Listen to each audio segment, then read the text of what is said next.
Como has podido ver, no solo en esta asignatura, sino en todas las demás, y no únicamente en secundaria, sino a lo largo de tu trayecto formativo, la historia de la humanidad y su desarrollo han estado estrechamente vinculadas con el interés por explicarse el mundo y cómo funciona desde diferentes perspectivas.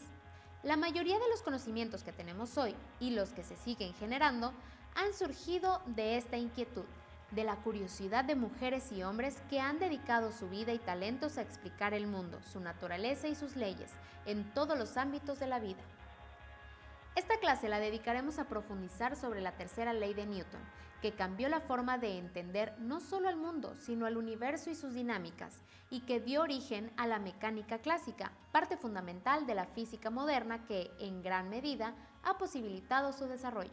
Escribe un texto breve sobre qué sabes sobre Isaac Newton y su tercera ley. Si desconoces el tema, escribe qué te gustaría saber. Guarda el texto, pues lo recuperarás al final de la clase. Empecemos por dar un poco de contexto. El físico, matemático y astrónomo inglés Sir Isaac Newton, 1642-1727, basándose en los estudios de Galileo y Descartes, publicó en 1684 la primera gran obra de la física, Principios Matemáticos de Filosofía Natural, también conocidos como Principia. En la primera de las tres partes en la que se divide la obra, expone en tres leyes las relaciones existentes entre las fuerzas y sus efectos dinámicos, las leyes de la dinámica. Primera ley de Newton o principio de inercia. Segunda ley de Newton o principio fundamental. Tercera ley de Newton o principio de acción-reacción. Ya en contexto, iniciemos con el tema que nos ocupa hoy, la tercera ley de Newton, que también es conocida como la ley de acción y reacción, por el postulado que puede resumirse en: a toda acción corresponde una reacción igual, en sentido contrario. Es decir, las acciones mutuas de dos cuerpos siempre son iguales y dirigidas en direcciones opuestas. Las primeras y segundas leyes de Newton fueron avanzadas por científicos como habían sido propuestas por Galileo, Hooke y Huygens, y actualizadas, precisadas y mejoradas por Newton. Pero la tercera ley fue creada por el físico desde el inicio y, junto con las anteriores, hace de las leyes de la mecánica un conjunto lógico y completo.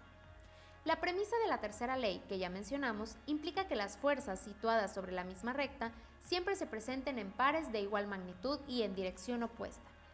Es importante observar que este principio de acción y reacción relaciona dos fuerzas que no están aplicadas al mismo cuerpo, produciendo en ellos aceleraciones diferentes, según sean sus masas. Por lo demás, cada una de esas fuerzas obedece por separado a la segunda ley. Existen muchos ejemplos de esta ley en nuestra vida cotidiana, como patear una pelota. Al hacerlo, ejercemos fuerza en una dirección específica, que es la dirección en la que ésta viajará. Cuanto más fuerte se patee la pelota, más intensa es la fuerza que se pone sobre ella y más lejos se irá. Con lo visto hasta este punto, ¿qué otros ejemplos se te ocurren?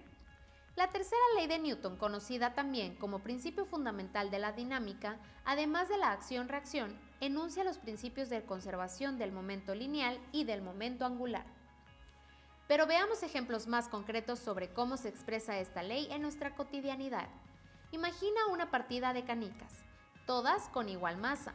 Cuando lanzas una canica contra otra y se golpean, es probable que veas cómo la primera de ellas se para y la segunda adquiere una velocidad muy similar a la que tenía la primera. La canica que tiraste avanza a una velocidad y se detiene tras golpear a otra canica roja, de igual masa que la primera. La otra canica se pone en movimiento con una velocidad muy similar a la de la canica que la impactó. Como puedes ver, para que ambas canicas modifiquen su velocidad, fueron sometidas a fuerzas, la tuya, que se aplicaron con el golpe. Cuando la canica que impacta se detiene, es porque experimenta una reacción en forma de fuerza muy similar, pero de sentido contrario. Inténtalo en casa, si tienes canicas, y observa qué sucede. Ahora sí, tenemos el suficiente contexto para definir, formalmente, la tercera ley de Newton. Cuando un cuerpo A ejerce una fuerza sobre otro cuerpo B, B reaccionará ejerciendo otra fuerza sobre A de igual módulo y dirección, aunque de sentido contrario. La primera de las fuerzas recibe el nombre de la fuerza de acción y la segunda fuerza de reacción, cuya fórmula se lee FAB igual a FAB. FAB es la fuerza de acción de A sobre B y su unidad de medida en el sistema internacional SI es el newton, N. FBA es la fuerza de reacción de B sobre A y su unidad de medida en el SI también es el newton, N. Quizá te preguntas si las fuerzas de acción y reacción tienen el mismo módulo y dirección, pero sentidos contrarios. ¿Por qué no se anulan? ¿Por qué se aplican sobre cuerpos distintos? El principio es aplicable no solo a interacciones por contacto, también a fuerzas a distancia. Por ejemplo, el Sol, debido a su masa, ejerce una fuerza de atracción sobre la Tierra, pero la Tierra también ejerce una fuerza de atracción sobre el Sol de igual valor y sentido contrario. ¿Por qué es la Tierra la que orbita alrededor del Sol y no al revés? ¿Por qué los dos astros orbitan alrededor de un punto común, el centro de masas de ambos? Como la masa del Sol es superior a la de la Tierra, el efecto de su fuerza de atracción sobre la Tierra es más evidente que la Tierra ejerce sobre el Sol. La tercera ley de Newton, tal como fue formulada, asume que las fuerzas ocurren de manera simultánea y que se propagan instantáneamente.